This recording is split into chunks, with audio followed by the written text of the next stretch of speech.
ప్రార్థన చేయప్ప. వెంకటేశు వచ్చినాడా? వెంకటేశు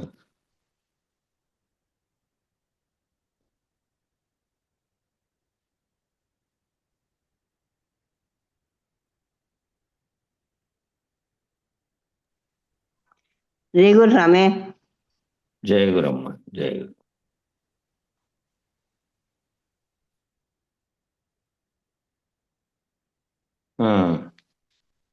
వెంకటేష్ వచ్చేట్లేదు. ప్రార్థన చేయన్నా? కాలేదు వెంకటేశు. అదే దివాకర్ నాయుడు అన్న ఇచ్చినట్లే చేయమందామని.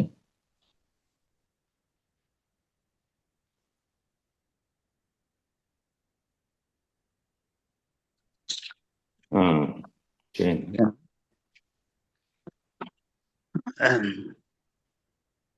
గురు బ్రహ్మ గురు విష్ణు గురుదేవో మహేశ్వర గురు సాక్షాత్ పరబ్రహ్మ తస్మై శ్రీ గురవే నమః. ఓం నమో బ్రహ్మాదిభ్యో బ్రహ్మ విద్యా సంప్రదాయ కర్తృభ్యో వంశ ఋషిభ్యో మహద్భ్యో నమో గురుభ్యః.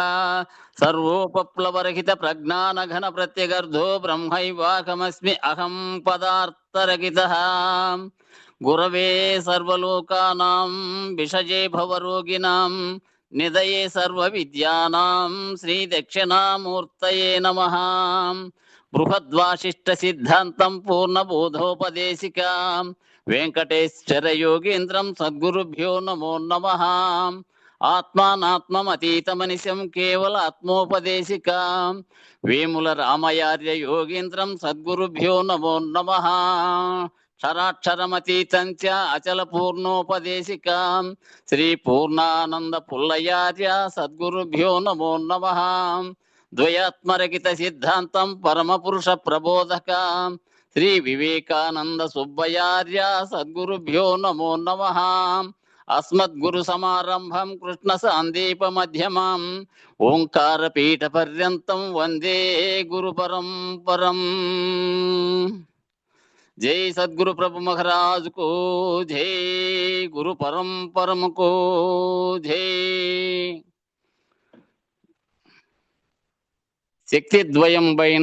శక్తిద్వయ నిరాశకం పైన శుద్ధ నిర్గుణ తత్వ కందార్థ ధరువులు చెప్తారు. సభా విజ్ఞాపన. జనులార జనన మరణములను తొలగంద్రోయజాలు లక్షణయుతమై వినువారికి కనువారికి తనలా వెరిగించు దీన్ని తప్పక వింటే అప్పుడే వారాలెప్పుడు గంటే కనుక వినబుద్ధైతే వినుడి చదివెద మీకే కనుగోన మనసైతే కనుడి పుస్తకమంతా తప్పక వింటే అప్పుడే వారాలెప్పుడు గంటే.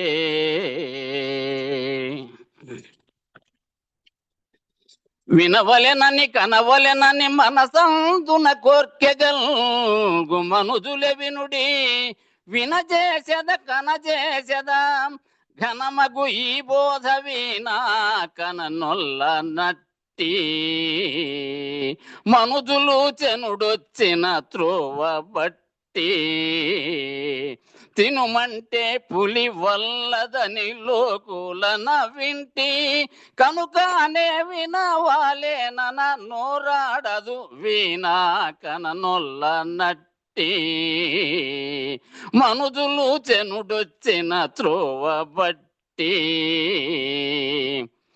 నను మిమునేగని పుస్తకమును చేసి దీన్ని మీరు ముదమున వినుడం చనుటయు మిము నను మీరలు కనుగొని వినిపించుమనుట కల ఇట్టి మాట. బోధను మేల్కాగనలేదే చోట ఘనులారా ఇటువంటి కలలో ముచ్చటలాడి గొనకొని మీరు మేల్కొని మేల్కొల్పుడి నన్ను కల ఇట్టి మాట. బోధను మేల్కాగనలేదే చోట ఒరులొరులు నేనని ఎరులను తననెన్నడెరుగకున్న బయలులో నరుదెంతి తనను తాగని పరులను గని లెస్స నేను పరులని ఎనుచూ ఎరిగే ఎరుకే బయలుండగనుచూ నిరతము తానెందు నిలువకుండుటకునై విరసిస్థితి నెరుక వినిన నిల్వదు నేను పరులని ఎనుచూ ఎరిగే ఎరుకే బయలుండగనుచూ. జై సద్గురు ప్రభు మహారాజుకు జై, గురు పరంపరమకు జై. జై గురు. జై గురు. అందరికీ జై గురు. గురు పరంపరంకు జై. జై గురు స్వామి. జై గురు.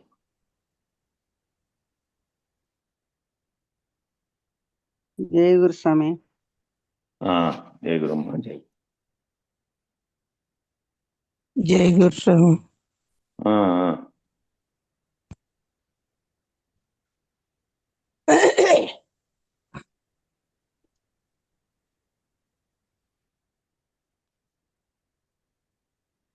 నిర్భయానంద బోధామృతంలో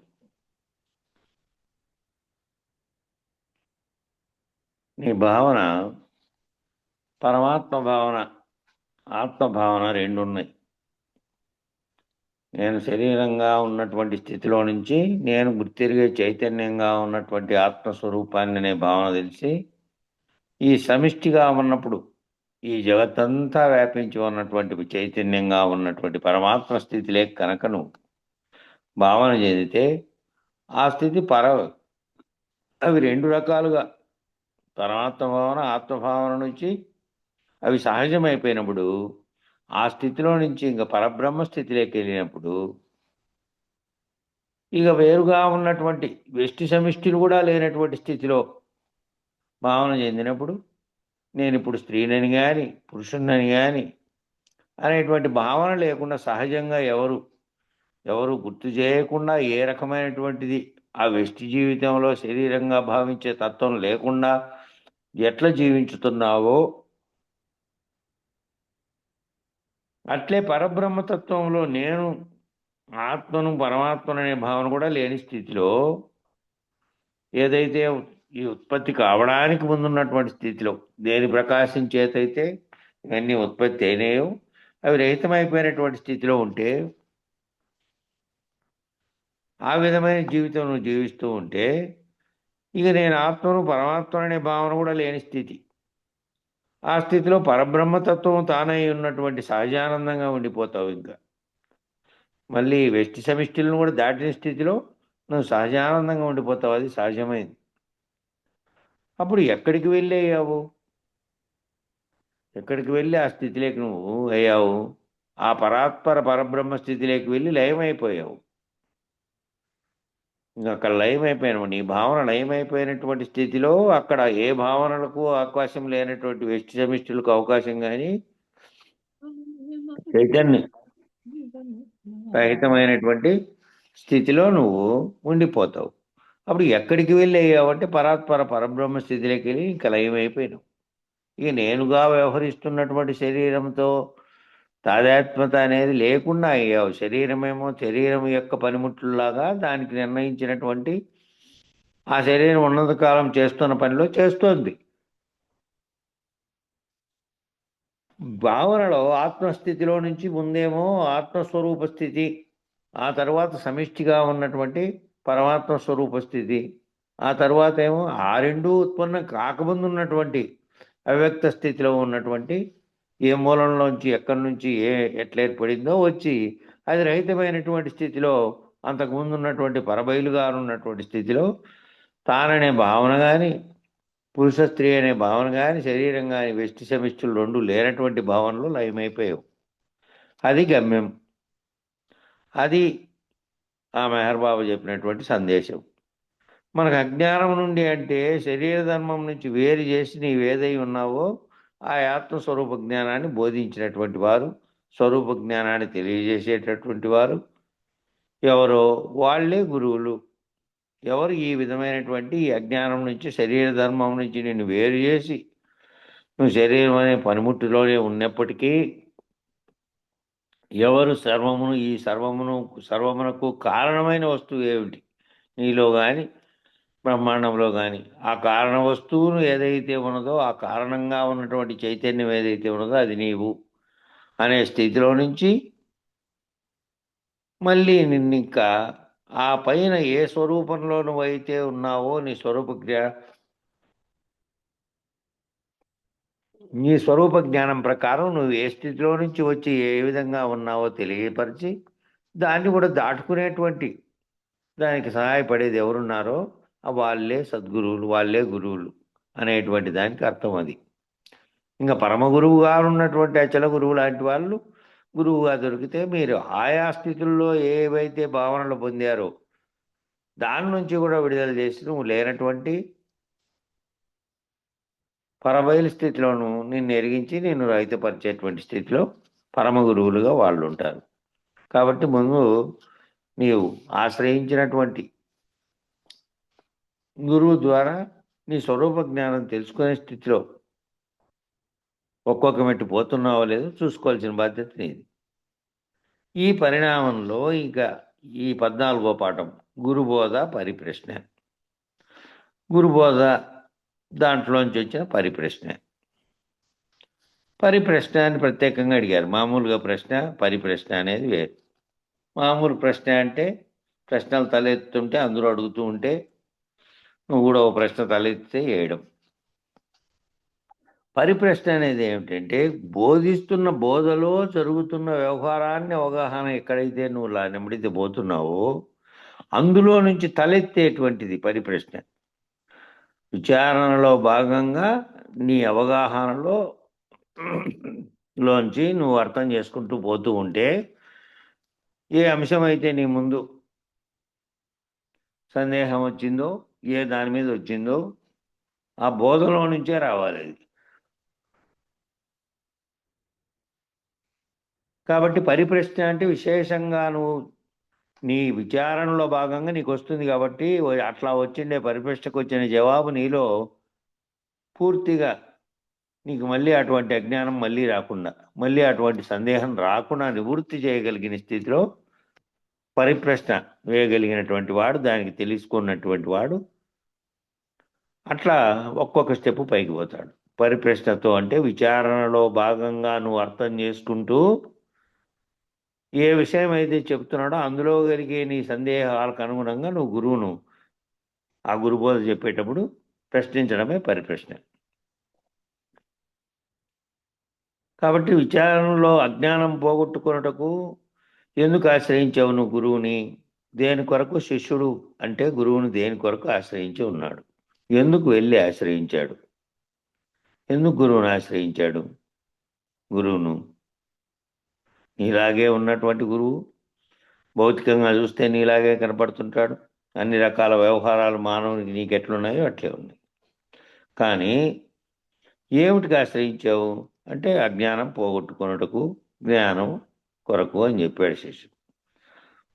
ఉన్నటువంటి అజ్ఞానం ఏవైతే ఉన్నాయో, ఏ భ్రాంతి వల్ల నేనేమిటో తెలుసుకోలేకుండా ఉన్నానో, నాకు అతీతంగా ఉన్నది ఏమిటో తెలుసుకోలేకుండా ఉన్నానో, దానిలో నుంచి బయటపడి జ్ఞానం పొందే కోసం ఆశ్రయించావు గురువును. ఆ మాట చెప్పాలి. అజ్ఞానం పోగొట్టుకుంటకు ఆ జ్ఞానం కొరకు అని చెప్పాడు శిష్యుడు. అజ్ఞానం అనేటువంటి దానితో నేను బాధపడుతూ ఉన్నాను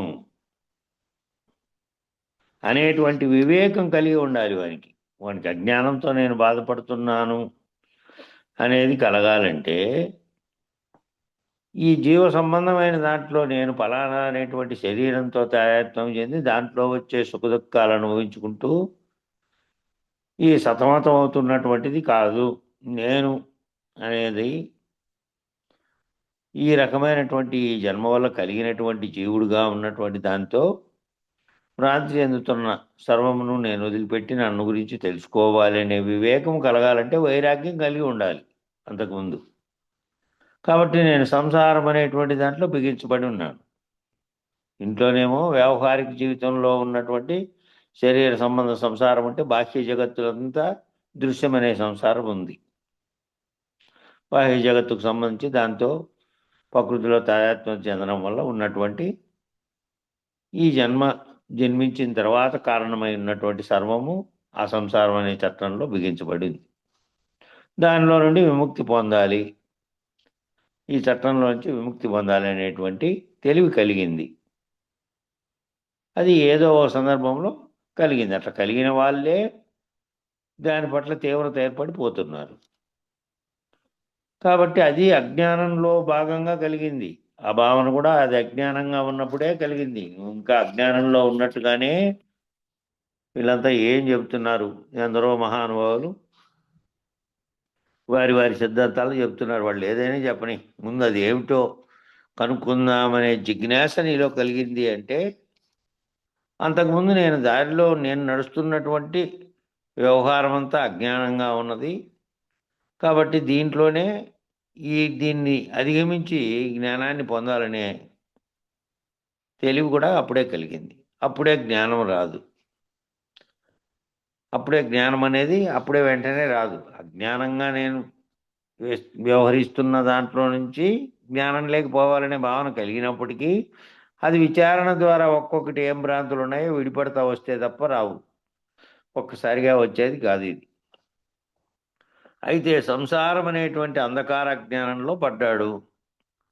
ఈ జగత్తులోకి జన్మించడమే ఈ వ్యవహారం అనేటువంటి సంసారం అనేటువంటి అంధకార జ్ఞానంలో పడడం. మళ్ళీ దానిలో తిరిగి తిరిగి కొంచెం తెలుసుకున్నాడు. ఆ దాంట్లోనే అనేకమైనటువంటివన్నీ అష్టకష్టాలు పడుతున్నాడు. ఆనందాలు, సుఖాలు ఇవన్నీ శరీర భావనతో పొందుతున్నటువంటి అవే అనుభూతులే అన్నీ తెలుసుకుని ఇదంతా అంధకారంగా ఉన్నది.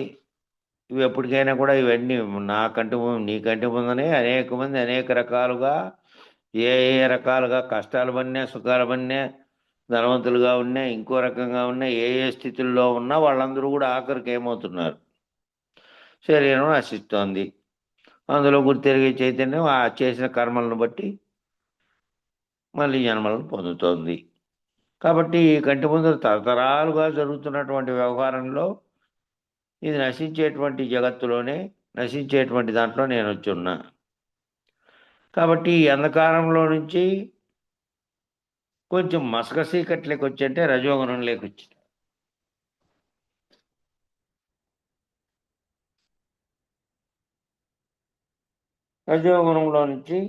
రజోగుణంలో నుంచి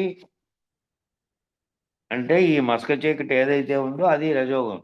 అందులోంచి విడుదల అవ్వాలని అనుకున్నావు. అంధకారంలోంచి వెలుగులోకి రావాలని అనుకున్నావు. చీకట్లోంచి వెలుగులోకి రావాలి అనేటువంటి జ్ఞానం కలిగింది. ఆ కలిగినప్పటికీ అది వరకు అది కూడా అజ్ఞానమే. అవి రెండు జ్ఞానములు లేని స్థితి వచ్చే వరకు చాలా దూరం ప్రయాణం చేయాల్సి ఉంటుంది. ముందు కలిగిండేది ఈ సంసార జగత్తులో నుంచి, వ్యవహార జగత్తులో నుంచి నేను ఏ అంధకారంలో కూరుకుపోయినాను, ఈ అజ్ఞానంలోంచి బయటపడితే చాలనేది మొదటి వచ్చిన ఆలోచన. కాబట్టి ఆ స్థితిలో అది కూడా అజ్ఞానమే. ఆ అజ్ఞానం ఏ జ్ఞానమైనా సరే ఆ అజ్ఞానానికి ఆ వైపు ఉండేదే అజ్ఞానం. ఈ వైపు ఒకటే రూపాయికి అవతల వైపు అజ్ఞానం, యువతల వైపు జ్ఞానం ఉంది. అజ్ఞానం వీడిపోతే తెలియబడేది జ్ఞానం. రెండు ఓదానికోటి ఇరుక మరపులు ఉన్నట్టు రెండు ఒక దాంట్లోనే ఉన్నాయి. కనుక ఈ అజ్ఞానాన్ని పోగొట్టుకోవాలంటే ఏం చేయాలి అనేటువంటిది కలిగింది. తహ కలిగినప్పుడే గురువుని ఎత్తుకుంటూ వెళ్తాడు జ్ఞానానికి. ముందు నీళ్ళకి దప్పి అయితే కదా నీళ్లు తాగేది.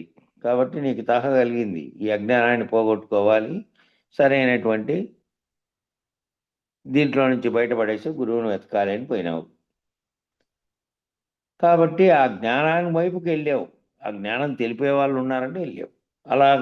అనగా వెలుగును చూపించేటటువంటి వాడు ఎక్కడ దొరుకుతాడా అని పోయినావు. చీకట్లో బాధపడుతున్నావు. చీకట్లో ఏ విషయం నీకు అసలే సరిగా దారి కనపడే స్థితిలో ఉన్నావు, దానిపైక చీకటి వచ్చింది అనుకో. ఎవరబ్బా ఎవరన్నా నీ దారింటి వస్తే, అది మామూలు రోడ్డు వేసి పెట్టి రోజు నువ్వు నడిచిన దారి అయితే చీకట్లో కూడా నువ్వు నడవగలిగి మీ ఇంట్లోకి పోయినావు అనుకో, చీకటి కరెంట్ పోయింది, ఎక్కడెక్కడ స్విచ్ ఉందో తెలుసు, ఎక్కడెక్కడ చీకట్లో పోయినా కరెక్ట్గా ఆడ చేయబెట్టి అనగలుగుతావు. కానీ ఎక్కడో అడవిలో పోతున్నావు, పరమ చీకటి, ఏమవుతుంది అప్పుడు? దాన్ని నువ్వు చూసింటే కదా ఎవరన్నా రాగలుగుతారు. ఎవరన్నా వస్తే నాకు ఈ వెలుగు అనేటువంటి ఆ వెలుగును ప్రసరింపజేసే వాళ్ళు ఎవరో వాళ్ళు వస్తే వాళ్ళు ఈ చీకట్లో నుంచి నన్ను దారి చూపిస్తారు నాకు అనేటువంటి విషయం కలిగింది. కాబట్టి ఎవరు వెలుగును చూపించేటువంటి వాడు ఎక్కడ దొరుకుతారా, ఇప్పుడు వచ్చి అడవిలో చిక్కుకున్నానే అనే భావన కలిగింది. అక్కడ కలిగింది కాబట్టి ఎవరు దొరుకుతారో అని చూస్తూ ఉంటే చీకట్లో బాధపడుతున్నాడు. అది చీకటి అనేటువంటి విషయం తెలిసింది కదా. ఆ చీకటి అనే విషయం అంతకుముందు తెలియదు అనుకో, చీకట్లో ఇట్లా ఉంటుంది అనేది తెలిసింది కదా. చీకట్లో నుంచి విమోచనం పొందాలని అనేటువంటిది కలిగింది. ఈ చీకట్లో నుంచి విమోచనం పొందాలి, వెలుగులోకి ప్రవేశింపజేసి నడిపించగల సత్తా కలిగినటువంటి వాడు ఎవరున్నారు అని వెతుక్కున్నావు. అట్లా భావన కలిగితేనే కదా వెతుక్కునేది. ఆ చీకట్లోంచి నన్ను బయటపడేయగలిగినటువంటి, నాకు ఈ దీంట్లో నుంచి స్థితిలో నుంచి విమోచన కలిగించేవాడు ఎవరున్నారు అనే ఎవరున్నారని ఎత్తుక్కుంటున్నావు. ఈ లక్షణాలు కలిగినటువంటి వాడే శిష్యుడు. ఈ లక్షణాల ముందు శిష్యుల్లో నన్ను చీకట్లో నుంచి బయట పడేయగలిగిన వారు ఎవరు అని తాను ఆర్తితో వెతుకుతూ ఉండాలి. భావనలో పూర్తిగా ఈ రకమైనటువంటి అజ్ఞానంలోంచి ఈ జీవితంలో వచ్చేటువంటి ఈ సుఖ దుఃఖాలు అనేటివి భావన చెందుతున్నటువంటి నన్ను నేను తెలుసుకొని అనేది భావన ముందు. ఈ భావన కలిగితే ఇక్కడి నుంచి నీ ప్రయాణం ముందు ఆ మొదటి మట్టు ఎక్కితే ఆ చివరి దాకా పోతే ఏముందో చూడాలి అనే తాత ఉంటుంది చూడు. అట్లా ఆ మొదటి మెట్టుకాడు ఈ విధంగా అనుకున్నావు, ఈ విధమైన లక్షణాలు ఉంటే నీలో, అప్పుడు శిష్యుడు లక్షణాలు కలిగినటువంటి శిష్యుడు, ఆ లక్షణాలు ఉంటే ఆ లక్షణాలు కలిగినటువంటి శిష్యుడు, ఈ లక్షణాలు ఈ భావాలతో కూడుకున్నటువంటి వాడికే శిష్యుడు అనిపించుకోవడానికి అర్హత ఉంది. శిష్యుడు అనిపించుకోవడానికి కూడా అర్హత ఉండాలంటే ఈ లక్షణాలు ఉండాలట. ఏమిటంటే తాను చీకట్లో అజ్ఞానంతో కొట్టుమిట్టాడుతున్నా, అందరూ కూడా జగత్తులో ఉండే వాళ్ళందరూ లాగే వ్యవహారం చేస్తూ ఈ విధంగా ఉన్నా, అందరూ కూడా నాకంటే ముందు వాళ్ళు కానీ అనేకులు కానీ ఈ జగత్తులోకి జన్మలను కలిగించుకొని వస్తున్నారు, పోతున్నారు. కాబట్టి ఎంతటి ఏ విధమైన స్థితిలోనూ ఉన్నప్పటికీ శరీరం అనేది నశించేది ఒకటి ఉంది, నశించకుండా ఉండేది ఒకటి ఉంది. ఈ జగత్తులో ఉన్నటువంటి ఏ చైతన్యం పనిచేస్తోంది ఈ జగత్తులో, ఈ సర్వమును కలగడానికి కారణమైనది, దాని గురించిన విచారణ ఎప్పుడు చేయలేదు. ఆ విచారణ తెలుపగలిగే వాళ్ళు ఎవరైనా ఉంటే నాకుండే అజ్ఞానాన్ని తొలగించగలిగి జ్ఞానం వైపు నడిపిస్తారు అని ఈ రకమైన భావాలతో ఎవరైతే ఉన్నారో అట్లాంటి వారికే శిష్యుడు అనిపించుకోవడానికి అర్హత ఉందట. అవి తెలుసుకోవడానికి వెళ్ళాడు. అట్లా తెలుసుకోవడానికి వెళ్ళాలనేటువంటి ఆర్తి కూడా తనలో ఉంది కాబట్టి మరి అటువంటి అర్హత కలిగినటువంటి శిష్యుడినే గురువు వెలుగులోకి ప్రవేశింపజేసి పయనింప చేయగలుగుతాడు. అటువంటి భావాలతో ఉంటేనే, లేదంటే గుంపుగా వచ్చారు 20 మంది, వాళ్ళంతా శిష్యులయ్యారు, వాళ్ళల్లో వాళ్ళని పరిశీలిస్తే పరిశీలన జ్ఞానంతో గురువు గ్రహించగలుగుతాడు. వీరికి ఆర్తి ఉన్నది, చెప్పేదాని పట్ల అవగాహనే కాక మళ్ళీ దాని అవతల విషయం ఏమిటో తెలుసుకోవాలనేటువంటి తీవ్రత కూడా ఉంది అనేది అప్పుడే అర్థమైపోతుంది గురువు. కాబట్టి అట్లాంటి శిష్యుల్ని ఆ గురువు తప్పనిసరిగా వెలుగులోకి ప్రవేశింపజేసి పయనింపజేయగలుగుతాడు. ఎందుకంటే ఆ శిష్యుడు అటువంటి లక్ష్యాలు కలిగి ఉన్నాడు కాబట్టి అతను తెలుసుకోగలుగుతాడు. తెలుసుకొని మళ్ళీ నాలాగా అతను కూడా కొంతమందికి బోధించగలిగే స్థితిలోకి పోతాడు. కేవలం ఒక్కొక్క వేసిన మెట్టు కాడే ఆడే ఉండకుండా ఒక్కొక్క మెట్టు ఎక్కి తానంతా తెలుసుకోగలిగే స్థితి వరకు ప్రయాణం చేస్తాడు. వెలుగు అనేటువంటి అజ్ఞానంలో ఉన్నటువంటి శిష్యుడికి అంధకారమే వెలుగు అనేటువంటి అజ్ఞానంలో ఉన్నటువంటి శిష్యునికి గురువు ఏం బోధిస్తాడు? అంధకారమే వెలుగంటే ఇప్పుడు జగత్తులో వ్యవహారం చేస్తున్నదంతా నీ చుట్టూ ఉన్న వాళ్ళు చేస్తున్న దాన్ని చూసి ఇదే వెలుగు, ఇదే జీవితం, వానిలాగా నేను కష్టపడాలి, వీనిలాగా నేను సంపాదించాలి, లేకపోతే ఇంకోనిలాగా ఇంకో స్థితిలోకి పోవాలి, లేకపోతే ఇంకోడు వస్తువు సంపాదించుకుంటే ఆ వస్తు జగత్తులోకి పోవాలి అన్నీ ఇవే. కాబట్టి నిరంతరం రోజువారీ నీకు ఉండేది ఆ అంధకారంగా ఉన్నదాన్నే వెలుగని అనుకుంటున్నావు తెలియకపోవడం వల్ల. ఈ అంధకారం అనేది ఇది అంధకారము ఎప్పటికైనా అనేది తెలుసుకోకుండా జీవితంలో ఎదురవుతున్న ఇతరులను పోల్చుకొని ఇదే వెలుగు, దీనికోసం రెయిన్బోళ్ళు శరీరం కోసము, నీ సంపద కోసమో, ఇంకో దానికోసం ప్రయత్నిస్తూ అందరూ చేస్తున్న దారిలో నడుస్తూ ఇదే వెలుగు అని ఎవరైతే అనుకుంటున్నాడో అంధకారమే వెలుగుగా అనుకుంటున్నాడు. నిజానికి నిజమైన వెలుగును జ్ఞానంతో తెలుసుకోగలిగి తన స్వరూపాన్ని, ఈ జగత్ స్వరూపాన్ని తెలుసుకొని ఈ రెండిటికి అతీతంగా ఉన్న జ్ఞానాన్ని తెలుసుకునే స్థితిలోకి పోయే స్థితిలోకి లేడు వాడు. వానికి ఇంకే విధంగా పోగొడతాడు? వాడు అంధకారమే చాలా బాగుందని అనుకుంటున్నాడు. అంధకారమే వెలుగనేటువంటి అజ్ఞానంలో ఉండేటువంటి శిష్యునికి గురువు ఏమి బోధించలేడు. వాడు ఎంతో కొంత గుర్తిస్తే కదా ఇదంతా అజ్ఞానంగాను, అజ్ఞానము అహంకారము ఈ ఈ విధమైనటువంటి అనిత్యత్వంగా ఉన్నది, ఇది నిత్యంగా ఉన్నది, సత్యంగా ఉన్నది తెలుసుకోవాలనే భావన వానిలో కలిగింటే వానికి ఇంకా వాడు చేయబట్టుకుంటే పోయి గురుపాదం పడితే వాడిని ఇంకా పైకి ఎక్కి తీసుకుపోగలుగుతాడు గురువు. ముందు అదే లేకుండా ఈ అజ్ఞానము అంధకారమే వెలుగు అనేటువంటి అజ్ఞానంలో ఉండేవానికి ఏం బోధిస్తాడు? ఒడ్డును వేయలేడు, చెప్పినా వానికి అర్థం కాదు, చెప్పినా వానికి ఫిక్స్ అయిపోయి ఉంటుంది మన మైండ్లో. వాళ్ళకి ఏం గుర్తొస్తుంటుంది? మాటికి నిమిషానికి ఏం గుర్తొస్తుంటుందంటే జగత్తులోని విషయాలే గుర్తొస్తూ ఉంటాయి. జగత్తులోని విషయాలు గుర్తొచ్చి ఈరోజు చేయాల్సిన పనులు, రేపు చేయాల్సిన పనులు, ఎవరో వాళ్ళకు సంబంధించిన ఇతరులతో వాళ్ళకున్న సంబంధాలతో సంబంధించినటువంటి వ్యవహార జీవితానికి సంబంధించిన పనులు ఇవే గుర్తొస్తుంటాయి. కాబట్టి దాన్నే ఆ అంధకారంలోంచి విడిపడేటువంటి ప్రశ్నే తలెత్తలేకుండా ఉండేటువంటి అజ్ఞానంలో ఉన్నటువంటి శిష్యుని ఏం చేయగలుగుతాడు గురువు? ఒడ్డును వేయలేడు, చెప్పినా అర్థం కాదు. కనుక శిష్యుడు అంటే ముందు మనకి అర్హత ఉందా లేదా అనేది ఎవరికి వారు ప్రశ్నించుకోవాలి. ముందు ఆ శిష్యులైన వాళ్ళు ఎవరైనా మేమైనా ఇంకోరైనా ఆ గురుస్థానంలోకి చేరుకునే లోపు ముందు నాకైనా ఇవి ఉన్నాయా ఈ లక్షణాలు అనేది ప్రశ్నించుకోవాలి. ఎవరికి వారు ప్రశ్నించుకోవాలి. ఇది ఈ లక్షణాలు ఉన్నాయా లేదా, ఈ లక్షణాలతో నేను పోయినానా, ఈ లక్ష్యంతోనే పోయినానా, నాకున్నటువంటి అజ్ఞానాన్ని నిరసించుకొని ఏదైనా సరే నువ్వు ఏ స్థితిలో ఉన్నా సరే అదంతా జగత్తు అనేటువంటి నేను, జగత్తు అనేటువంటి నాణ్యానికి రెండు వైపులా ఉన్నదే. జ్ఞానము అజ్ఞానము రెండూ కూడా ఒకే నాణ్యంవే. అజ్ఞానం నుంచి జ్ఞానం లేకపోయినప్పటికీ దాన్ని కూడా రైతుపరుచుకునేదాకా పోవాలి. కాబట్టి అదే ఆ కాసేపు తెలివే ఎరుక మరుపుగా ఎట్లా మారుతోందో ఆ జ్ఞానమే మళ్ళీ కాసేపు వ్యవహారంలోకి వస్తే అజ్ఞానంగా అవుతుంది. కాబట్టి రెండు ఒకదానికి వైపు ఉన్నాయి. కాబట్టి నేను ప్రశ్నించుకునే స్థితిలో ముందు నాకు ఈ రకమైనటువంటి శిష్యుడుగా ఉండాల్సినటువంటి లక్షణాలు నాకున్నాయా, వైరాగ్య భావంతో నేను తీవ్ర మోక్షాపేక్షతో ఏమి తెలుసుకోవాలనుకుంటున్నానో దానివైపు నిరంతరం పయనించే స్థితిలో ఆ గురువుతో తెలుసుకొని అజ్ఞానం పోయి ఒక్కొక్క మెట్టు ఎక్కిపోయే స్థితిలో నేనున్నానా లేదా అనే ప్రశ్న వేసుకోవాలి. ఈ లక్షణాలు మీలో ఉన్నప్పుడే గురువు చెప్పేటటువంటి జ్ఞానం అనేటువంటి దాన్ని మీరు అవగాహన చేసుకునేటువంటి సత్తా కలిగి ఉంటారు.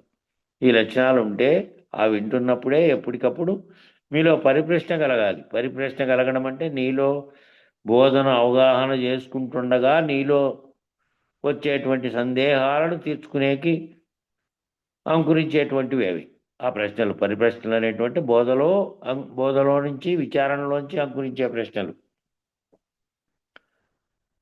అటువంటివి ఆ విధంగా వచ్చి ఆ సత్తా నాకుందా లేదా, ఆ విధంగా నేను ఈ పరిప్రశ్నలతో ప్రతి విషయాన్ని, ఒక్కొక్క విషయాన్ని, గురువు చెప్తున్న విషయాన్ని అవగాహన చేసుకొని మళ్ళీ నాలేక స్వానుభవంగా తీసుకొని నేను ఒక్కొక్క స్థితిలో నుంచి అర్థం చేసుకుంటూ పోతున్నానా లేదా, అటువంటి సత్తా నాకు ఉన్నదా లేదా అనేది ప్రశ్నించుకోవాలి ఎవరికి వారు. లేకపోతే ఉత్తదే ఈ విధమైనది లేకపోతే ఊరికే వినడము, తెలుసుకోవడము అనేటువంటి దాంట్లో నుంచి ఆ చివరగా ఉన్నటువంటి ఎప్పటి వరకు ఈ తెలుసుకుంటున్నంతదంతా అయిపోయి ఇంకా తెలియబడాల్సింది ఏమీ లేదు నాకు. నేననేది లేదు. ఇంక ఎవరు ఈ జగత్తుగా, నేనుగా, గురువుగా వ్యవహరించినది ఏమీ లేనటువంటి స్థితిలో, సర్వము లేనటువంటి స్థితిలో ఒకటున్నది. అక్కడి వరకు తెలుసుకున్న తర్వాత ఇంకేమీ తెలుసుకోవాల్సింది లేదు. వేదాంతం అని పేరు పెట్టారు దానికి. వేదం అనే పదానికే తెలుగులో అర్థం ఏమిటంటే తెలుసుకోవడం. సంస్కృత పదం అది. వేదాంతం అంటే తెలుసుకోవాల్సిన అవసరం లేకుండా అయిపోయే వరకు తెలుసుకోవడం. ఏది తెలుసుకుంటే ఇంక మిగిలిందంతా తెలుసుకోవాల్సిన పని లేదు, అప్పటి వరకు తెలుసుకుంటూ పోవడం. కాబట్టి అది తెలుసుకోకుండా ఊరికే పోతే ఈ వత్తదే అదంతా వింటున్నది, కంటున్నది ఏం చేసినప్పటికీ మళ్ళా వ్యవహారిక జీవితంలోకి వచ్చి పడిపోతావు. కాబట్టి ఆ లాస్ట్ ఆఖరి స్థితిలో ఏదైతే వేదాంతం అని చెప్పారో మళ్ళీ ఇంక తెలుసుకోవాల్సిన అవసరం లేకుండా అక్కడి వరకు విచారణ చేసుకుంటూ పోవాలి నువ్వు. కాబట్టి ఏ గురువు ఏదో చెబుతూ ఉంటాడు, మీరు వింటూ ఉంటారు, మళ్ళా వెళ్ళిపోతారు. ఆ గురువు చెప్పినంతసేపు విన్నారు, మళ్ళా వెళ్ళిపోయారు. మళ్ళీ ఎవరికి వారు ప్రశ్నించుకోండి. శిష్యుడు అనేటువంటి అర్హత ఉన్నదా అంటేనే గురువు చెప్పేటటువంటి బోధన గ్రహించగల సత్తా మీకు ఏర్పడుతుంది. ఆ గురువు మన చెప్తున్నది సాంప్రదాయంలో వేదాంతము అంటే వేదమన్న తెలివి వేదాంతమన్నను ఉమ్, తెలివి కెరుకలేని తెలివి ఎగును. అదే ఇంకా వేదమన్నా తెలుసుకునేదే లేదు. ఇంకా తెలుసుకునేవాడు లేడు కదా. అది తెలుసుకునేవాడే లేకుండా అయిపోతే అట్లా తెలుసుకునేవాడు లేకుండా అయిపోయి నుంచి ఇంకా తెలుసుకునేవాడే ఉన్నాడు. తెలుసుకునేవాడే లేనప్పుడు తెలుసుకునే తెలివి లేదు. అదే వెంకటాచలం రాసినాడు కదా, వేదమన్న తెలివి వేదాంతమన్నను తెలివి కెరుకలేని తెలివి ఎగును, వేదమెరిగినంత వేదాంతం ఎట్లగు ఉమ్, వెంకటాచలపతి నేర్పు గనుమ అంటాడు. అవునవును. అంటే తెలుసుకుంటూనే ఉన్నాడు. తెలుసుకుంటూనే ఉన్నంత కాలము ఇంకా వేదంలోనే ఉన్నాడు.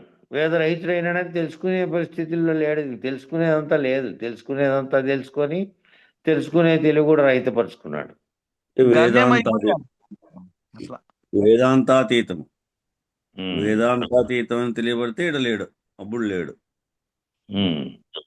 ఆ, సరే కానీ కాబట్టి లేనప్పుడు బోధన గ్రహించగల సత్తా మీకు ఏర్పడుతుంది. ఆ విధంగా ఉంటేనే గురువు చెప్పేటటువంటి బోధన గ్రహించగల సత్తా మీకు ఏర్పడుతుంది. లేనప్పుడు చెవిటివాడి ముందు శంఖం పొందినట్టే.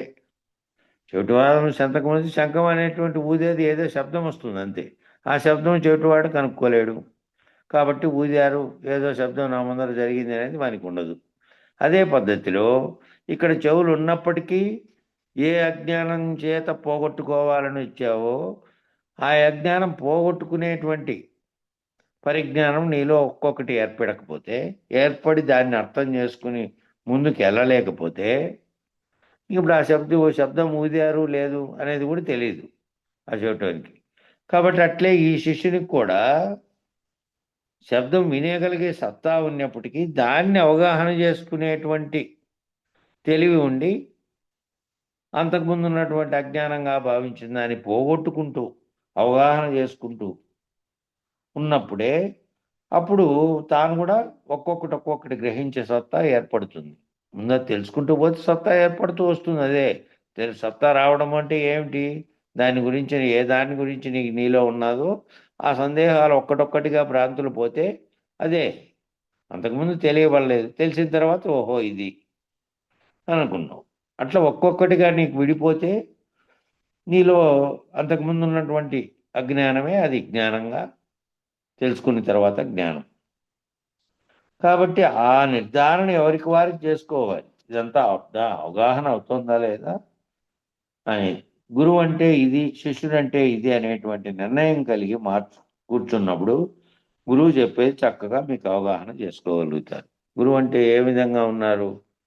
గురువు అంటే జ్ఞానస్వరూపుడిగా ఉండి ఏ విషయంలో నీకు ఇప్పుడు అజ్ఞానంగా నువ్వు భావిస్తున్నావో ఆ స్థితిని ఆయన అధిగమించి ఏ జ్ఞానాన్ని పొందాలో అది పోయి జ్ఞానస్వరూపంలో ఉన్నటువంటి స్వరూపంగా ఉన్నాడు.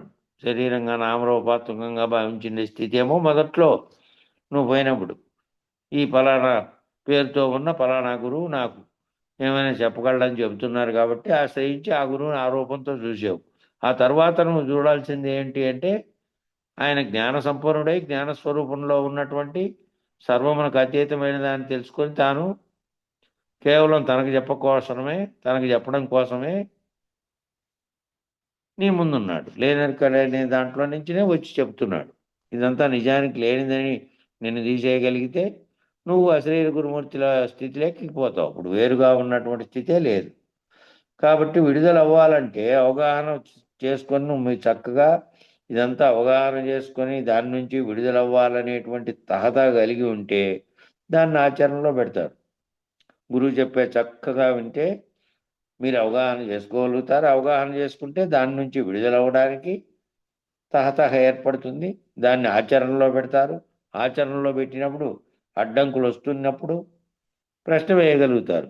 నీ ఆచరణలో పెట్టేటప్పుడు ఏదైతే నీకు మళ్ళీ అడ్డంకిగా నీకు అనుమానంగా నీ సందేహాలు ఏర్పడినాయో నీ ఆచరణ చేసేటప్పుడు ఆచరణలో మళ్ళీ దాన్ని ప్రశ్నించగలుగుతారు గురువును. ఇదిగో నాకు ఆచరణలో ఇటువంటి ఇబ్బందులు ఉన్నాయి, ఏమిటి దీంట్లో నుంచి అధిగమించడం, దానికి మార్గం చూపిస్తాడు. నీకేమి మానసికంగా ఏమి ఇబ్బందులు ఏర్పడుతున్నాయో వాటిని నువ్వు ప్రశ్నించి ఆ అడ్డంకులను దాటుకోగలుగుతావు. అట్లా ప్రశ్న వేయగలిగినప్పుడే కదా సాధన చేయగలుగుతాడు. సాధకుడుగా ప్రతిరోజు వింటున్న దాన్ని అర్థం చేసుకొని మళ్ళా ఆ అర్థం చేసుకున్న దాన్ని తాను ఆచరణలో జీవించగలిగేకి ప్రయత్నం చేస్తే, అనుభవరీత్యా ప్రయత్నం చేస్తే ఆ ప్రయత్నంలో భాగంగా కదా తనలోకి మళ్ళా ఇంకా ఏమైనా ఉంటే పరిప్రశ్నలు ఏర్పడడానికి. ఆ పరిప్రశ్నలు ఏర్పడితే కదా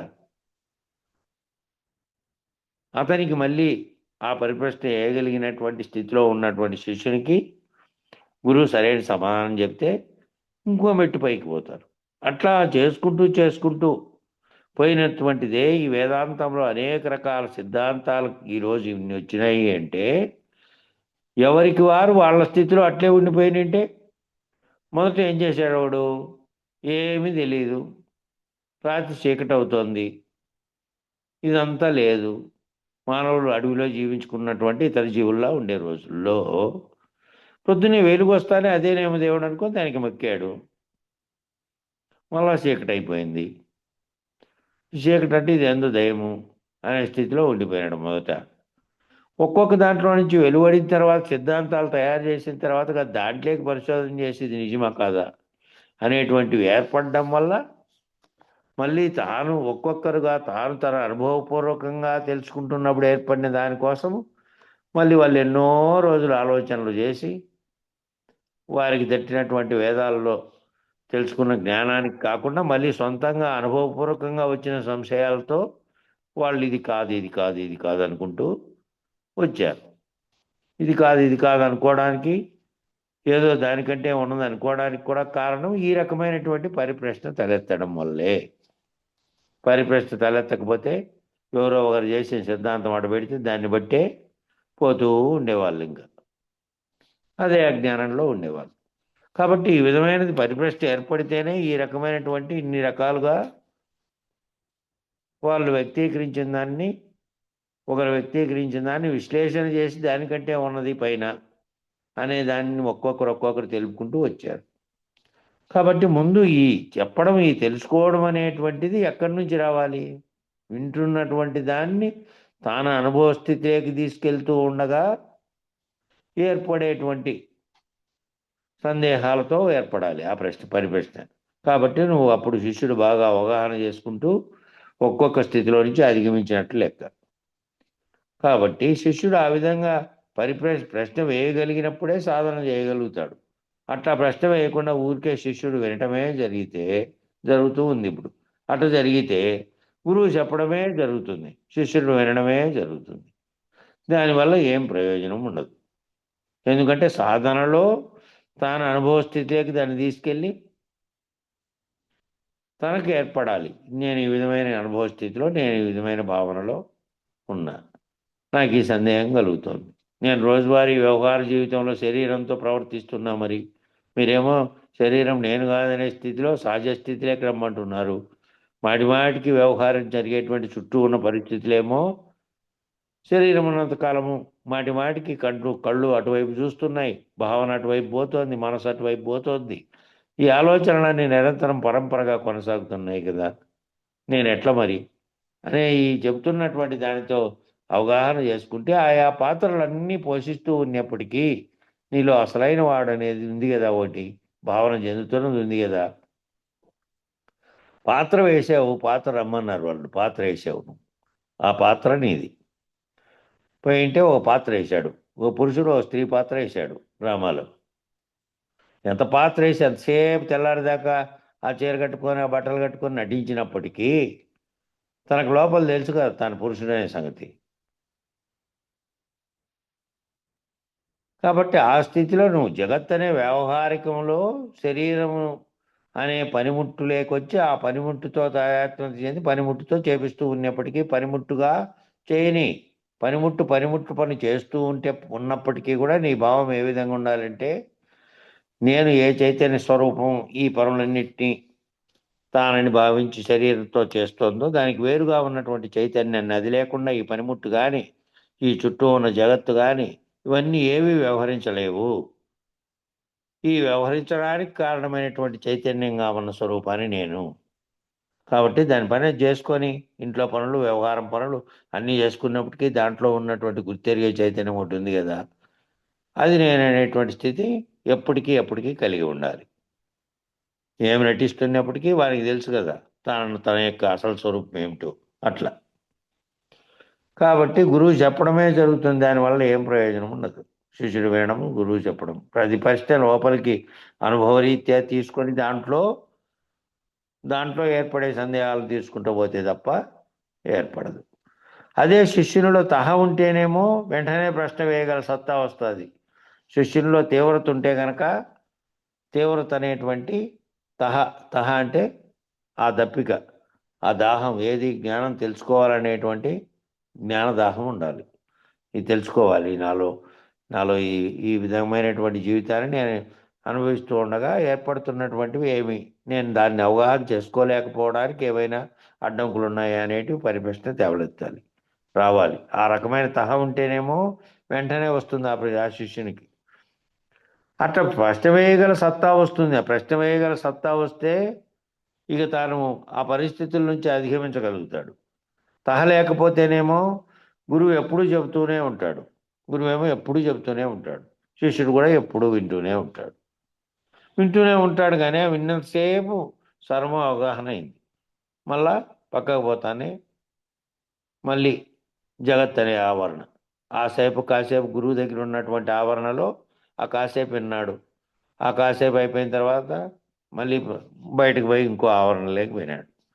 కాబట్టి అప్పుడు ఇది అవగాహన చేసుకునే సహజ స్థితిలో జ్ఞానంగా నిలిచిపోయే జ్ఞానంగా ఉండదు. అప్పుడు విన్నంతసేపు ఉన్న జ్ఞానంగా ఉంటుంది అంతే. అది సహజ స్థితిలోకి అతనిలోకి ఎక్కాలి.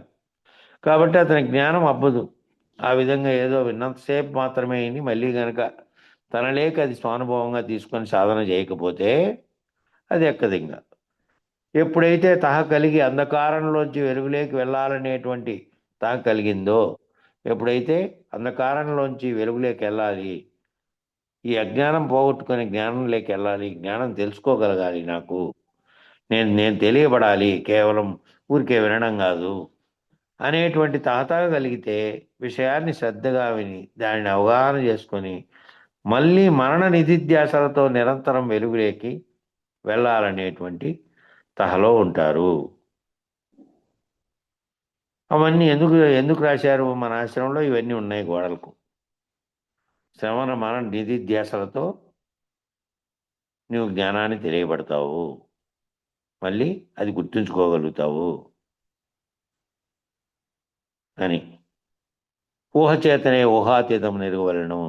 ఇవన్నీ గోడకు రాసితే మన విద్యాసాగరరావు గారు చెప్పారు. అక్కడ ఉన్నవే చెప్తున్నా నేను, మీరు అక్కడ ఉన్నవే తెలుసుకోగలిగితే, దాన్ని ఊహలోకి తెచ్చుకోగలిగితే ఊహచేతనే ఊహాతీతం నెరగవలను అని రాశారు. చూడండి ఆడ గోడకు.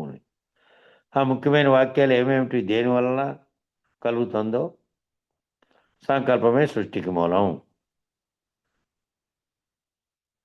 జ్ఞానము జ్ఞానాతీతమని ఎరగవలను, ఊహచేతనే ఎరగవలను. ఈ వాక్యాలన్నీ ఒక్కొక్కటి అవన్నీ పెద్దలు చెప్పినటువంటి సారాంశ వాక్యాలు. ఇంకా సారాంశం ఏమిటంటే అవేనప్ప సారాంశం. ఆఖరికి నేను తెలుసుకున్న సారాంశం ఏమిటంటే అక్కడ రాసినటువంటి వాక్యాలు అనుభవరీత్యా నాలోకి రావడమే అని అనుకోవాలి.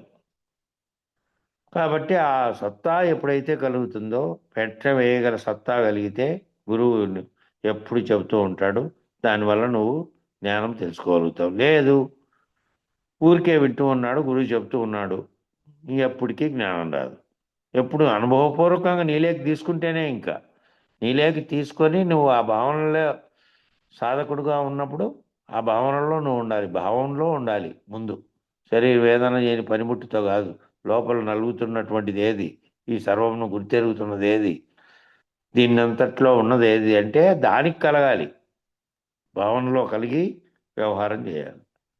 కాబట్టి ఈ విషయాన్ని శ్రద్ధగా విని దానిని అవగాహన చేసుకొని మళ్ళీ మరణ నిధిధ్యాసలతో ఈ విషయం ఏదైతే, ఎందుకు మరణ నిధిధ్యాస అంటే ఈ విషయం సంపూర్ణంగా ఒక విషయం తీసుకున్నాం అనుకో, శరీరం అంటే ఏమిటి, పంచభూతాలతో కూడుకొని ఉన్నటువంటి, పంచభూతాల్లో ఏ లక్షణాలు ఉన్నాయి ఆ లక్షణాలన్నీ ఏర్పడి ఒక ఒక ప్రాణం కలిగినటువంటి స్థితి ఏర్పడినటువంటి భౌతిక వస్తువు. దాంట్లో గుర్తెరిగే చైతన్యం ఉన్నది. ఈ చెప్పుకుంటూ వచ్చిన దాన్ని నీ మనసులే కనుక తీసుకొని నీ భావనలో కనుక మళ్ళా గుర్తుపెట్టుకుంటే అది మరణ నిధిధ్యాసగా ఉంటే ఎక్కడ శరీరం అనే పదం వచ్చినా కూడా దాని ఏమిటి, దానికి ఉండే భౌతిక లక్షణాలు ఏమిటి, చైతన్యం అంటే ఏమిటి, దానికి ఉండే లక్షణాలు ఏంటివి అనేది నీకు అప్పటికప్పుడు మళ్ళీ కొత్తగా మళ్ళీ రెండోసారి ఏమి కదా ప్రశ్న. ఎప్పుడైతే ఈ కింద మొదలుపెట్టిన సాంఖ్యంలో నీవెవరనే కాడ మొదలుపెట్టినది ఎందుకు అంటే నువ్వు ఏమిటో ఒక్కొక్కటి తెలుసుకుంటున్నటువంటి జడము చైతన్యముల గురించి, వ్యష్టి గురించి, సమిష్టి గురించి ఈ పంచీకరణ అంతా ఎందుకు వచ్చిందంటే ఒక్కొక్కటి తెలుసుకున్న దాన్ని నిధిగా పెట్టుకుంటే గనక మళ్ళీ ఈ విచారణలో మళ్ళా ఆ ప్రశ్న తలెత్తకుండా అక్కడి వరకు అది ఏమిటి, ఆ పదం ఏమిటి అనేది నీకు వింటానే తెలిసిపోయే స్థితి లేకుంటావు. నిధిధ్యాసలుగా పెట్టుకుంటే మననము అంటే మళ్ళీ గుర్తు చేసుకోవడం, నిధిధ్యాసలు అంటే నిధిగా పెట్టుకోవడం, ధ్యాస అంటే ధ్యాస ఎప్పుడు కూడా ఏ విషయం అయితే తెలుసుకొని నిర్ధారించుకొని నువ్వు అనుభవంలోకి తీసుకున్నావో దాని మీద ధ్యాస కలిగి ఉండడం, ఎప్పుడు అదే ధ్యాస అయి ఉండాలి. వ్యవహారంలో పనిముట్టు పని చేసుకుంటూ పోతోంది తన పని తాను, ఇది గుర్తెరిగి ఉండాలి. ఏదైతే తెలుసుకొని ఉన్నావో అది నిధిధ్యాసలో, ఆ ధ్యాసలో ఉంటే నిరంతరము వెలుగులోకి వెళ్ళాలనేటువంటి తహలో ఉంటావు. అప్పుడు ఆ స్థితిలో నుంచి ఒక్కొక్క స్థితిలో నుంచి నిరంతరం ఏమిటి, వద్దు ఈ చీకటి, దీంట్లో నుంచి వెలుగులోకి పోవాలి, దీంట్లో నుంచి పూర్తి గురువు చెబుతున్నటువంటి దాన్ని అనుభవరీత్యా నేను ఆయా జ్ఞానాన్ని పొంది అధిగమిస్తూ పోవాలి ఒక్కొక్కటి అనే స్థితి ఉండాలి నీకు. ఆ తహా ఉంటుంది అప్పుడు ఆ విధంగా పోయేవానికి. ఏ వాక్యాన్ని గురువు చెప్పాడో ఆ వాక్యాన్ని విని నిరంతరం మరణ నిధిధ్యాసలోనే ఉంటాడు. ఏ వాక్యాలు చెప్తున్నాడు గురువు, ఎన్ని వాక్యాలు చెప్పాడు, ఎన్ని విషయాలు వచ్చినాయి, వేల కొద్దీ ఈ అంశాలన్నీ ఎందుకు చెప్తున్నారు, దృఢపడడానికి. దృఢపడము అంటే ఆరూఢత చెంది ఉన్నాడు, మళ్ళీ తాత్కాలిక పరిస్థితులు తనకు ఏదైనా పడిపోయే పరిస్థితులు ఇచ్చినప్పటికీ మళ్ళీ పడిపోయినటువంటి స్థితిలో నిలబడగలిగి ఆరూఢత చెందుతాడు అని చెప్పి అనేకమైనటువంటి వాక్యాలన్నీ వేరువేరు గ్రంథాల్లో వేరువేరు రీతుల్లో చెప్పుకుంటూ వచ్చారు పెద్దలు. ఆ వాక్యాన్ని ఏ గురువు చెప్పాడు, ఏ వాక్యాన్ని గురువు చెప్పాడు, ఆ వాక్యాన్ని విని నిరంతరము మరణ నిధిధ్యాసలోనే ఉంటాడు. వాడు పూర్తిగా తనలోకి తీసుకొని వినగలిగి అర్థం చేసుకోగలిగిన వాడు అది తనలోనే మనస్సులో పెట్టుకొని మననం చేసుకొని నిధిధ్యాసలో పెట్టుకొని ఉంటాడు. మళ్ళీ ఎప్పుడు అదే ధ్యాసే ఉంటుంది.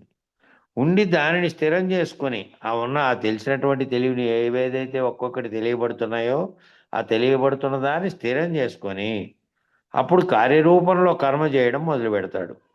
అప్పుడు ఏ విధంగా కర్మ చేయడం మొదలు పెడతాడు, కార్యరూపంలో అంటే తాను చేస్తున్నాడు కదా, కర్మలు నిర్వర్తిస్తూనే ఉంటాడు పొద్దున లేచినప్పటి నుంచి రోజువారీ తాను కర్మలు చేయడమే పని. కాబట్టి ఆ కర్మ ఏ విధంగా చేస్తాడు, అప్పుడు కర్తృత్వ రహితంగా చేస్తాడు. పనిముట్టు పని చేసుకుంటూ పోతే భావనలో చెందడు, భావనలో నేనును వేరుపరుస్తాడు దాంట్లో. ఈ చేసేటువంటి వ్యవహారంలోకి నేను రానికుండా నేను సాక్షిగా చేసుకొని చేస్తున్న వ్యవహారాన్ని పనిముట్టు చేస్తున్నదని భావనలో ఉండి కర్తృత్వరహితంగా ఉంటాడు. ఆ రకమైన కర్మలని ఆ పద్ధతిలో చేయడం మొదలు పెడతాడు. తన స్వరూపంని గుర్తెరిగినటువంటి వాడు ఆ గురువాక్యాన్ని విని దాన్ని స్థిరం చేసుకున్నటువంటి వాడు ఆ పద్ధతిలో కర్మ చేయడం మొదలు పెడతాడు. మొదలు పెట్టినప్పుడు కర్మలో అడ్డంకులు వస్తూ ఉంటాయి. ఆ మొదలుపెట్టినప్పుడు ఆ విధంగా మొదలుపెట్టినప్పుడు కొన్ని అడ్డంకులు వస్తూ ఉంటాయి. ఆ అడ్డంకులు వచ్చినప్పుడు వాటిని కూడా నివారణ చేసుకోవడానికి ప్రయత్నం చేస్తాడు. అటువంటి అడ్డంకులు వచ్చాయి, వ్యవహారంలో చేయమన్నాడు, వ్యవహారంలో చేస్తూ ఉన్నా, నేను వ్యవహారంలో చేస్తున్నప్పటికీ నా భావనలో నాతో ప్రవర్తిస్తున్నటువంటి వాడు, వ్యవహరిస్తున్నటువంటి వాడు, అవతల ఉన్నటువంటి ప్రపంచం అనే శక్తులు ఏమున్నాయో జగత్ అనేటువంటివి, అవన్నీ నాతో కలిపి నా చుట్టూ ఉన్నటువంటి ప్రభావితం చేస్తాయి కదా. మరి నేను ఈ భావనలో ఉన్నప్పటికీ ఆ ప్రభావితం చేస్తున్నటువంటి దాంతో నేను ఏ విధంగా వ్యవహరించాలా? ఆ ప్రభావితం చేసేదాని వల్ల నాకేమైనా ప్రభావం పడుతుందా? నేనుగా వ్యవహరిస్తూ ఉన్నప్పటికీ, అవన్నీ ప్రవర్తిస్తున్నప్పటికీ నేను వాటిని అధిగమించాలి. అధిగమించాలంటే ఆయా శరీర ధర్మాలలోకి నేను కూడా తాత్కాలికంగా దిగొచ్చి వాళ్ళకి సమాధానం చెప్పే దిగొచ్చి ఆ విధంగా ప్రవర్తించినా కానీ ఆ విధమైనటువంటి పరిస్థితి వచ్చినప్పుడు అది శరీరం అనే పనిముట్టుగా ప్రవర్తించింది తప్ప దాంట్లో ఉన్న నేనుగా ఉన్నది మళ్ళీ దాంట్లోకి దిగి రాకుండా దాని యొక్క కర్మ ఫలితాన్ని నేను దాన్ని నా మీదకి వేసుకోకుండా నేను చేస్తున్నా అనే భావనలో చేస్తాడు. కాబట్టి మొదలుపెట్టినప్పుడు కర్మలో అడ్డంకులు వస్తున్నాయి. అడ్డంకులు వచ్చినప్పటికీ వాటిని నివారణ చేసుకోవడానికి దాని మీద ఏర్పడే సందేహాలను తీర్చుకొని గురువుగారి చేత నివారణ చూపించబడుతుంది. ఎందుకంటే ఆయన వ్యవహార రీత్యా ఉన్నప్పటికీ దాని అతీతంగా ఉన్నటువంటి భావస్థితిని పొంది ఉన్నాడు. అనుభవరీత్యా తాను వాటన్నిటినీ గుర్తెరిగే ఉన్నాడు. ఆ గుర్తెరుగుతున్న దానితో వాటిని రహితం చేసుకున్నటువంటి స్థితిలో ఉన్నాడు. భావస్థితిలో తాను లేడు. వ్యవహార స్థితిలో తాను ఉన్నప్పటికీ భావరహితమైనటువంటి స్థితిని తాను ఏ విధంగా పొందాడో అది నీకు చెప్పే వరకు, తెలియబడే వరకు నీకు అడ్డంకులు వస్తూ ఉంటాయి అంతే. నువ్వు ఆ స్థితిలోకి పోయినటువంటి స్థితిలోకి పోయే వరకు ప్రయాణం చేస్తే ఈ అడ్డంకుల్ని అధిగమించడానికి ప్రయత్నం చేస్తావు నీవు అవగాహన చేసుకుంటే. కాబట్టి ఆ నివారణ చేసుకోవడానికి ప్రయత్నం చేసినప్పుడు అది సాధ్యం కాదు అని అనుకున్నావు అనుకో, కానప్పుడు వచ్చి మళ్ళీ గురువుని ప్రశ్న వేస్తావు. నీకు సాధ్యం కాకుండా ఉందనుకో, ఆ అడ్డంకుల్ని వచ్చినాయి వ్యవహార జీవితంలో, ఆ అడ్డంకుల్ని ఎట్లా అధిగమించాలి? అధిగమించేది నీ చేత కాలే. ఆ కానప్పుడు వచ్చి గురువుని ప్రశ్న వేసావు. దానినే పరిప్రశ్న అంటారు. ఎప్పుడైతే నీ గురువుగారు చెప్పిన దాన్ని నీ అనుభవ జీవితంలోకి సాధకుడిగా నువ్వు ప్రవేశపెట్టుకొని దాని ప్రయత్నం చేసినప్పుడు, అనుభవరీత్యా వ్యవహారంలోకి చేసినప్పుడు ఎప్పుడైతే అది సాధ్యం కాదో ఆ కానప్పుడు వచ్చి ఆ గురువుని నాకు ఈ విధంగా కావడం లేదు, నాకు ఎక్కడ చిక్కు ఏర్పడుతోంది అని ఏ సందేహం నీకు మొలకెత్తిందో, అంటే గురువు చెప్పిన దాన్ని నీ అనుభవంలోకి తీసుకునేటప్పుడు ఏర్పడినటువంటి సందేహం, దాన్ని పరిప్రశ్న అనేది. బోధలో చెప్పినటువంటి దాన్ని కార్యరూపంలో ప్రయత్నించినప్పుడు, సాధనలో ప్రయత్నించినప్పుడు నీకు వచ్చేటువంటి సందేహమే పరిప్రశ్న. కాబట్టి ఆ ప్రశ్న వేయగల సత్తా కలిగినప్పుడే మీరు జ్ఞానం పొందడానికి అర్హత సంపాదించారు. మీరు అర్హత ఎప్పుడు సంపాదించారంటే మీరు ఆ ప్రశ్న వేయగలిగినటువంటి సత్తా కలిగినప్పుడే మీరు జ్ఞానం పొందడానికి అర్హత సంపాదించారు. లేకపోతే విషయ జ్ఞానంగా వినడానికే సరిపోతారు. కాబట్టి ఏం చేశారు? ఎందుకు అని ప్రశ్నించడము, ఆ ఎందుకు అనేది ప్రతి దాంట్లోనూ ఇది ఎందుకు, దీనికి కారణం ఏమిటి అని ఒక్కొక్కటి తెలుసుకోగలిగినటువంటి దానికి. అందుకే ఆయన అసమర్థుని జీవయాత్రలో త్రిపురనేని గోపీచంద్ ఏం మాట రాశాడు? ఒకే మాట రాశాడు. పేజీ తీస్తానే ఫస్ట్ మాటే ఎందుకు అని ప్రశ్నించడం నేర్పిన మా తండ్రి గారికి అంకితం అని రాశాడు. ఒకే ఒక మాట ఫస్ట్ బుక్ తీస్తానే. కాబట్టి ఎందుకు అని ప్రశ్నించడం నేర్పితేనే ఆ నేర్పినటువంటి ప్రశ్నే, ఆ ప్రశ్న ఏర్పడుతోందే ప్రతిదాన్ని ఇది ఎందుకు, దాని కారణం ఏమిటి తెలుసుకోవడమే నిరంతరం ప్రశ్న ఏర్పడడమే నువ్వు పైకి ఎక్కడం అనేది. ప్రశ్న ఏర్పడడమే ఒక్కొక్క మెటికి నువ్వు అజ్ఞానంలోంచి జ్ఞానంలోకి, అంధకారంలోంచి వెలుగులోకి ప్రయాణించడం అదే. కాకపోతే ఆ ప్రశ్న వేయగల సత్తా కలిగినప్పుడే మీరు జ్ఞానం పొందడానికి అర్హత సంపాదించారు అని అర్థం. లేకపోతే విషయ జ్ఞానంగా వినడానికే సరిపోతారు.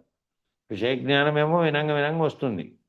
గుళ్ళో పాట పెట్టారు, ఆ పాట రోజు వచ్చింది ఊరికే చెవులతో వినడం వల్ల. అది ఒకటి. వినడం ద్వారా రోజు విన్న పాట కాబట్టి వస్తుంది, గుర్తు చేస్తుంది. అట్లా కాకుండా ఇట్లా బోధ వింటున్నారు, రోజు వింటున్నారు. ఆ బోధ ఏమిటి, దాంట్లో వాడుతున్న పదాలు ఏంటి, ఆ చెబుతున్నది ఏంది అని దినం విన్నారు. ఇది కూడా అంతే. మైకులో వినేదేమో పాటగా వచ్చింది, ఇక్కడ రోజు వింటాండే పదాలేమో విషయ జ్ఞానం తెలియబడడానికి ఉపయోగపడినాయి. ఆ వినడము నేర్చుకోవడమే కానీ దాన్ని ఫిక్స్ చేసుకునేటువంటిది. ఫిక్స్ అంటే అది సహజ స్థితిలో దాని యొక్క అంతరార్థంగా ఉన్నటువంటి దాన్ని వివరంగా నేర్చుకొని మళ్ళీ దానిని మనన నిధిధ్యాసగా పెట్టుకుంటే మళ్ళీ ఆ విషయంలో వచ్చిన సందేహం మళ్ళీ మళ్ళీ రాదు. ఓసారి ఓ సందేహం వచ్చింది, ఒక పదం గురువు వాడాడు, దాని అంతరార్థం ఏమిటి తెలుసుకొని మళ్ళా నిధిధ్యాసల ద్వారా నీలో పెట్టుకుంటే, ఫిక్స్ చేసుకోగలిగితే మళ్ళీ దానికి సంబంధించింది రాదు, ఇంకొకటి రావచ్చు, ఇంకో సందర్భంలో ఇంకో సందేహం రావచ్చు. అంతేగాని ఆ సందేహం వాటికి తీరిపోయి నీ అనుభవ రీత్యా నీలో మిగిలిపోతుంది. మళ్ళీ మళ్ళీ అదే సందేహం రాదు, ఇంకా వేరేటి వస్తాయి అప్పుడు. కాబట్టి దానిని మనన నిధిధ్యాస చేయడం లేదు అని అర్థం. ఊరికే కేవలం వినడానికి నేర్చుకోవడానికి చూస్తే విషయం మాత్రమే వచ్చినట్టు, దాని అంతరార్థమైనది నీ లోపల నిధిగా పెట్టుకున్నట్టు కాదు.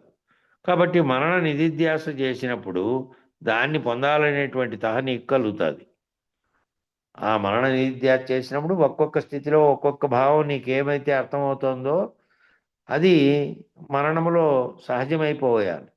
నువ్వు నిన్న మననం చేసుకుంటే ఈ చెప్పిన విషయం మననం అంటే మళ్ళీ మళ్ళీ నెమరేసుకోవడమే, మళ్ళీ మళ్ళీ గుర్తు తెచ్చుకొని దానిని స్థిరపరచుకొని మళ్ళీ మనసులో పెట్టుకోవడమే. నిధిధ్యాస అంటే మనసులో పెట్టుకోవడం. కాబట్టి అట్లా చేసినప్పుడు దాన్ని పొందాలనేటువంటి తహ నీకు కలుగుతుంది. ఆ లక్షణాలు మొదటి స్టెప్. అవన్నీ ఆ లక్షణాలే మొదటి మెట్టుకు అదే. ఆ మెట్లు ఎక్కడ విచారణలో పోయి గురువుని ఆశ్రయించిన తర్వాత నీకు మొదటి మెట్టు ఏంటి అంటే, నీకు ఎప్పుడైతే సందేహం ఆ కలిగిన దాన్ని తీర్చుకొని ఆ ఒక్కొక్కటిగా ఆ ఒకటి తెలిసిపోయాడు, ఈరోజు గురువు ఫలానా విషయం తెలిపాడు, ఆ విషయం ముందు నువ్వు మననం చేసుకొని ఇక మళ్ళీ ఆ విషయంలో తలెత్తదు ఇంకా సందేహం. దాన్ని అంతవరకు తెలిసిన కాడికి ఎప్పటికప్పుడు నిధిగా పెట్టుకోవాలి, లోపల అనుభవంలోకి తీసుకొని నిధిగా పెట్టుకోవాలి. అది మొదటి స్టెప్. పరిప్రశ్న వేయలేకపోవడానికి కారణం ఏమిటంటే ఊరికే తెలుసుకుందామనే భావనతో వస్తారు. ఊరికే తెలుసుకుందాం చాలు, ఏం చెబుతారో ఆడ అనే భావనతో వచ్చారనుకో, నేను అది తెలుసుకొని తీరాలనేటువంటి తాత కలిగి వచ్చి ఆశ్రయించిన వాడేమో ఇక ప్రశ్న పుట్టి వానికే ఒక్కొక్కటి తెలుసుకుంటూ పోతాడు. అట్లా లేదు, పరిప్రశ్న వేయలేకపోవడానికి కారణం ఏంది అంటే లోపలికి తీసుకొని అనుభవంలోకి తీసుకోకుండా కేవలం ఊరికే తెలుసుకుందాం అనే భావనతో వస్తారనుకో, ఏదో చెప్తున్నారంటే మనం కూడా వెళ్ళి విందాము, ఏదో చెప్తున్నారంటాడా, ఏమి చెప్తారు అని వచ్చి వింటుంటారు. ఏం చెప్తారు చాలు విందాము అని వచ్చి వింటున్నారు. అయితే ఎప్పుడూ వింటూ ఉంటారు. సరే అందరూ పోతున్నారు, నేను కూడా పోతున్నా, కాసేపు కూర్చొని విందాం ఏం చెప్తారు అని ఎప్పుడూ వింటూ అంటారు. కానీ పరిప్రశ్న తలెత్తనంత కాలము ఆ వింటున్నది తనలోకి తీసుకోలేరు. తనలోకి భావనలోకి తీసుకొని అనుభవరీత్యా మళ్ళా మననం చేసుకొని మనసులో పెట్టుకోగలిగిండే స్థితి రాదు, తీవ్రత లేదు అని అర్థం. ఏదో పోయి విందామని వచ్చినారు కాబట్టి దాంట్లోకి అంతరార్థం తెలిసి దాన్ని అనుభవ స్థితిలోకి తీసుకొని మళ్ళా పరిప్రశ్న వేయగలిగే స్థితిలోకి రారు. కాబట్టి ఎప్పుడూ వింటూనే ఉంటారు, దానిని మననం నిధిధ్యాస చేయలేదు. దాన్ని మనసులోకి మననం చేసుకొని నిధిగా పెట్టుకునేటువంటి స్థితి వాళ్ళకు ఉండదు. దానిని పొందాలనేటువంటి జిజ్ఞాస మీలో లేదు కదా. దాని అంతరార్థం తెలిసి నేను దానిని మననంలో పెట్టుకొని దాని యొక్క అంతరార్థంగా ఉన్నదే జ్ఞానంగా ఉన్నదనుకో, ఆ జ్ఞానం తెలుసుకుంటే దాని విషయంలో మళ్ళీ అజ్ఞానం రాదు కదా. అది నిధిగా పెట్టుకొని ఉన్నావు నీలో, అంతవరకు తెలిసిన విషయం అంతా, గురువుగారు చెప్పిన విషయం అంతా మననం చేసుకొని అనుభవరీత్యా నీలో పెట్టుకున్నావు అనుకో, మళ్ళా దాంట్లో రాదు కదా నీకు సందేహము. కాబట్టి ఆ జిజ్ఞాస మీలో ఉంటేనే కదా.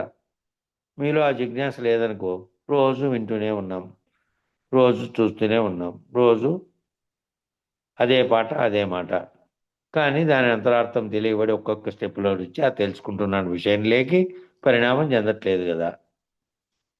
కాబట్టి లేనప్పుడు ఎప్పుడూ వింటుంటారు, ఆయన చెబుతూ ఉంటారు, అంతవరకే ఉంటుంది. దాన్ని అధిగమించినటువంటి స్థితిలోకి రావాలంటే ఏ రోజుకి ఆ రోజు తెలిసిన విషయాన్ని మననం చేసుకొని మళ్ళీ ఆ బుద్ధి గుహలో స్థిరపరచుకునేటువంటి స్థితిలో, నిధిగా పెట్టుకునేటువంటి స్థితిలో ఉండాలి. దాన్నే ధ్యాసగా పెట్టుకోవాలి. అది ఇక్కడ వరకు చెప్పినారు. సమయం సరిపోయింది. రేపు ఇక్కడ నుంచి మొదలు పెడదాం. మంగళం చెప్పండి. కరెంట్ పోతుంది ఈ టైంలో. సరే. మంగళము మంగళంబు మహనీయ గురునికి మంగళంబు, సర్వులు శరణు కోరే సాధు స్వరూపునికి మంగళంబు. మంగళం గురుదేవాయ మహనీయ గుణాత్మనే, సర్వలోక శరణ్యాయ సాధు రూపాయ మంగళం. జై సద్గురు ప్రభు మహారాజుకు జై. శ్రీ జై గురు.